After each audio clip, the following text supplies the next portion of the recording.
My name is Becky Singleton. I'm a single mom of two fantastic daughters who are super talented. An entrepreneur, a health and fitness coach, and I walk my own talk by working out every day. Motivational speaking, Reiki practitioner healer are some of the things I love to do. I've survived cancer. I'm also an agent of change at the highest level. But what I enjoy the most is cooking for the ones that I love. So join me in leveling up and being more happy, healthy, and fit. Hi, everybody. It's Becky Singleton, and you're on Happy, Healthy, and Fit today. We're going to discuss compassion. I'm going to talk a little bit about my experience with the homeless, and I want to see if that jars you in any way about your compassion and how you can help others.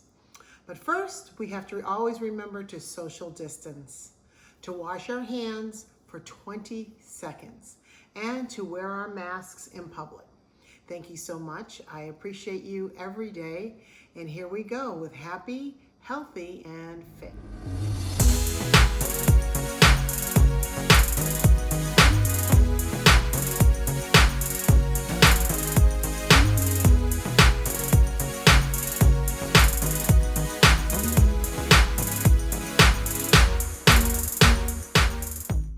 Hi, everybody. You're on Happy, Healthy, and Fit. And I wanted to talk a little bit about compassion today. Compassion is really a kind and loving act that we can give to others.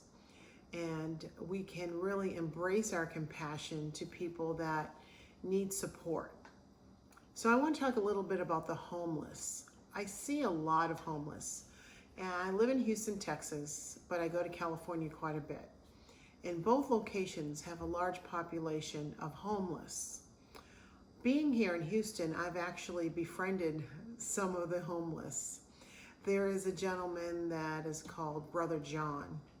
And I often see Brother John from time to time with his cart, and he's always so kind.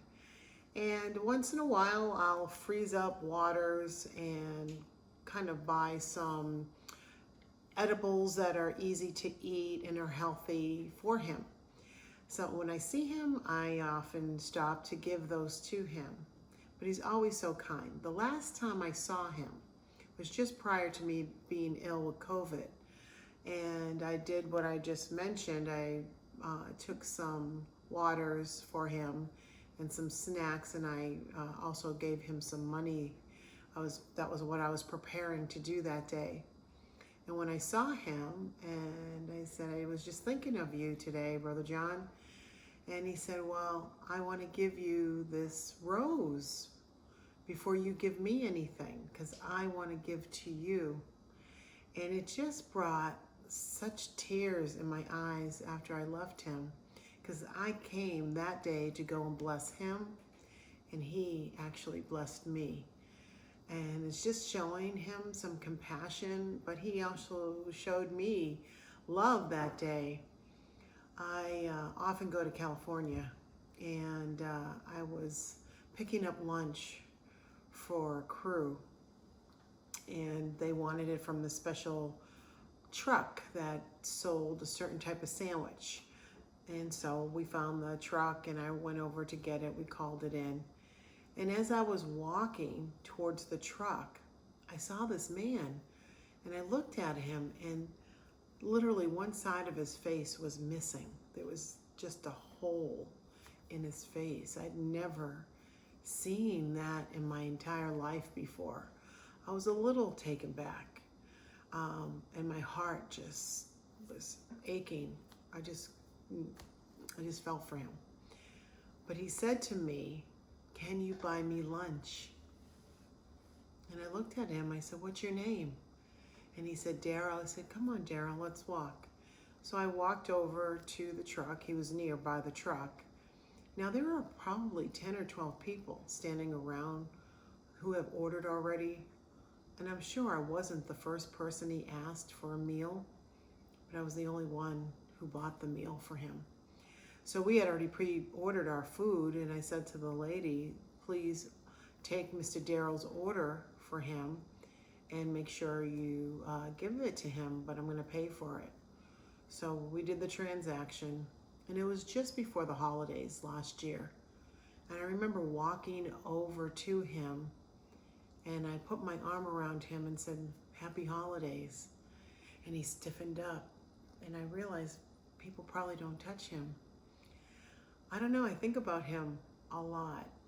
I think about what he had to have experienced to have had that type of injury, and how people avoided him rather than coming close to him.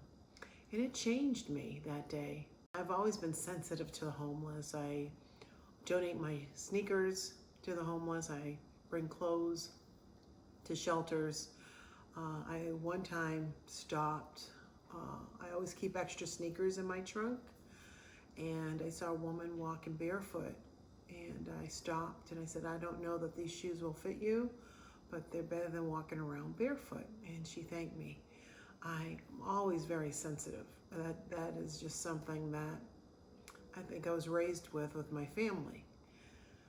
But when I think back to the different people I've been able to connect with, it just really reminds me of how compassionate we really need to be to one another, because we're all one at the end of the day. So my last trip to California, I was going in to get lunch, and I made a policy after that gentleman that had the facial injury that if I see somebody that needs food, I'm going to buy it for them.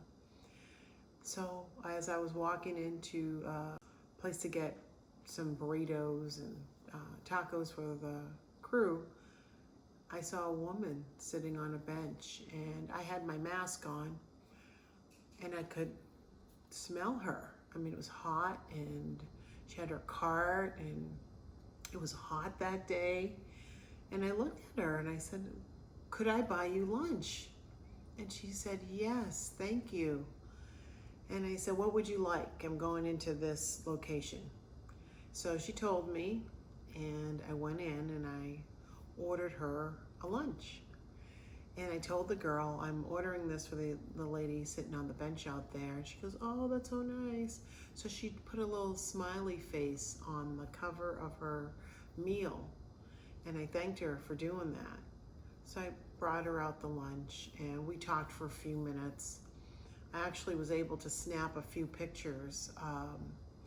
And I didn't realize at the time until I went back to look at the photos, but her foot was infected in some way. I do have a medical background, but I couldn't tell you what that was.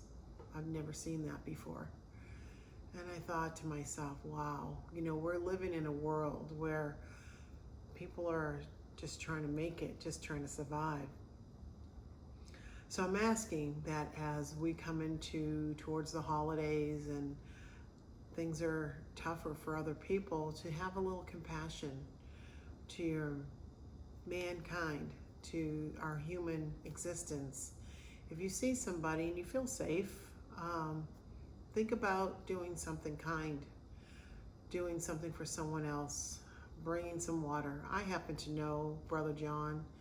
I was asked by that gentleman. I didn't feel unsafe. I do things that make sure that I'm doing the right thing at the right time. Listen to your intuition. That's what I do when I decide I'm going to make some action towards somebody. But compassion for anyone that you see could use a hand up. I don't know how you feel about any of that. I'm not asking for your belief system. I'm asking for a little bit of your heart when it comes to people who are in need. Everybody in my book deserves water and a meal. And so if I can provide that or share that, I do that. And so I ask that you think about that. So if you have compassion in your heart, if you're really interested in helping somebody that can't pay you back, that's the greatest reward I've ever felt, is to be able to do something for someone that can't give it back to me. So think about what you can do. What can you do to help somebody else? So that's my message today. I hope that you're well. I hope that you stay happy, healthy, and fit. I'm Becky Singleton, and I'm just like you.